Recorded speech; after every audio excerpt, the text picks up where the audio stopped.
Oh yeah, YouTube. There we go. Everybody out there who's gonna watch this. This is the smallest bathroom project. The tiniest one I've done. My tiny bathroom. This is lath and plaster on the back wall. There's a toilet. Because it's kind of like outside. The previous owners always had like plumbing issues and stuff.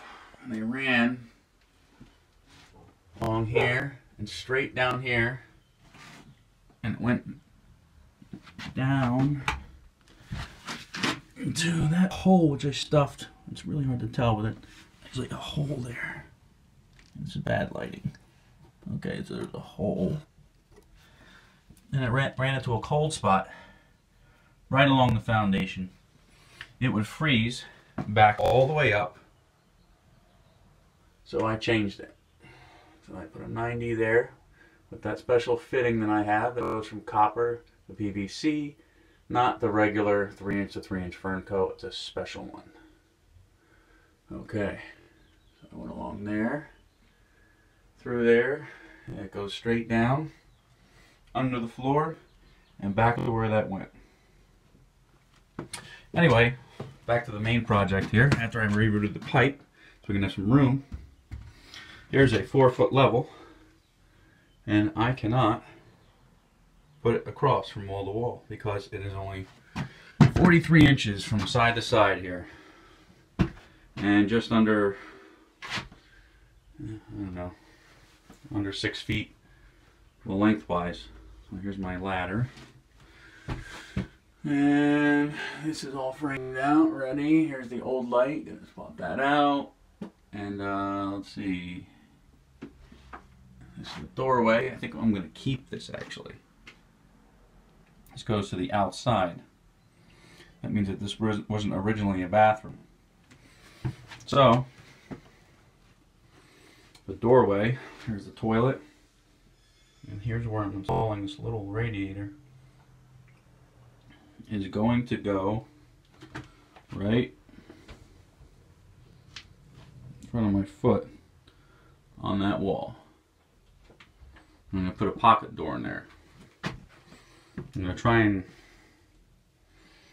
I don't know if I'm going to continue the same or not. This is a little bit overkill here. You know, they did in the old houses. You walked into through an entrance or a doorway. It was supposed to be like a fancy, like a grand feeling, like you're stepping into a really cool house, which, you know, it kind of is a cool house. But anyway, so this is where they had the old radiator. There's one hole. There's another hole underneath here. Came up. Guy made it out of 3/4 inch copper. It was pretty cool, actually. I can show it to you. But there is my stud right in the middle. My center line is a little bit off center, so I'm gonna have to put all my screws off center here. Because old houses, you know, they're not 14, they're not 16. It's whatever they want.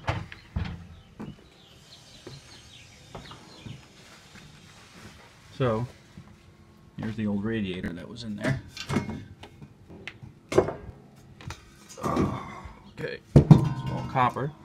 And they actually have a fitting here with the bleeder built in. Focus. By Nibco.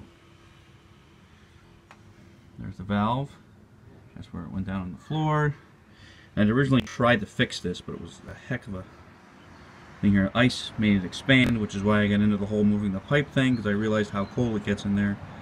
So instead of winterizing it all the time, I figured, you know what, I'll get this thing going in, but it didn't really work out because the ice actually warped the pipe to where it wasn't round anymore. And it doesn't matter how much solder I put into that thing. It looks ugly, but I just wanted it to seal. And then I had my 90 on the over here with a shark bite, which I ended up putting in my new radiator.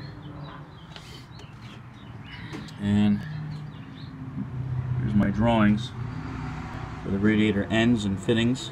I'm making my cuts now. My tool that I had was broken. Love this thing. Besides fine, this was one of the first ones when it came out on the market. You got a Dremel carbide one on there. I always get a carbide one. They last so long. Got it from my buddy Art. the master plumber.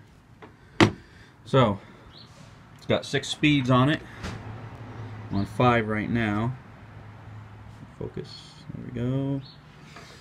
And the problem was underneath this panel right here, a wire came loose. The solder actually melted. It got so hot because the I didn't realize, but from cutting all like tons and tons of drywall and maybe moisture, this was all plugged up, and it got super hot in here. So the vents were covered and plugged up, and I got really lucky.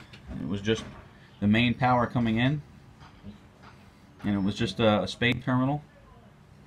So I just resoldered it, and that was that. Cleaned everything up, of course. Got all the vents. I guess I didn't get that too well, but it's pretty clear. Especially when you look on the other side. There's actually a baffle to try and keep things from getting in there, but it works out pretty well. This is actually upside down. This is the cabinet. And when I have that radiator in, this will be flipped the other way in this little U shape for one of those sinks that protrude out. Kind of like a farm sink almost, but for the bathroom.